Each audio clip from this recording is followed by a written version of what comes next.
নমস্কার। জয় মা তারা।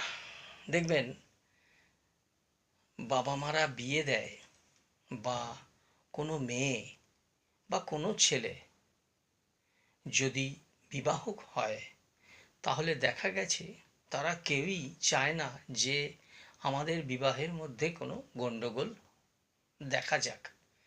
কিন্তু কিছু কিছু ক্ষেত্রে দেখা গেছে যে পুরুষ স্ত্রীকে কোনো রকম আমল বা গুরুত্ব দেয় না, এবং তাদের নিজ গৃহে স্ত্রী থাকা সত্ত্বেও তারা অন্য স্ত্রীর প্রতি বা বিভিন্ন স্থানে গিয়ে তারা তাদের অশুভ ক্রিয়াকর্ম করতে চায়। এতে করে তাদের পদস্খলন হয়, সম্মানহানি হয় এবং এদের আর্থিক ক্ষয়ক্ষতিও হয়। তা সত্ত্বেও কিন্তু এরা তাদের নিজের স্ত্রীকে বঞ্চিত করে, এবং সেটা চাটুকতার মধ্যে দিয়েও করে। এটা মেলের ক্ষেত্রে যেমন হয় তেমন ফিমেলের ক্ষেত্রেও হয়।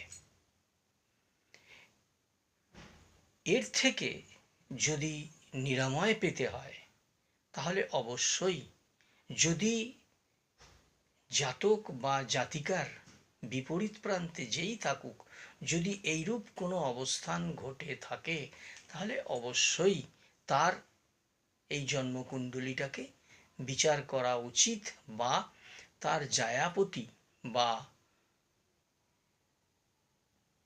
এই জায়াপতিতে কোন গ্রহ অবস্থান করছে বা সেই জায়াপতিকে কোন গ্রহ ডিস্টার্ব করছে, সেটা দেখে যদি নিরাময় করা যায়, তাহলে কিন্তু সেই ব্যক্তি বা সেই মহিলা অনেকটাই উপকৃত হবেন, এবং তাদের যে ক্ষয়ক্ষতিগুলো সামনে আসছে সেগুলো কিন্তু তারা আর দেখতে পাবেন না,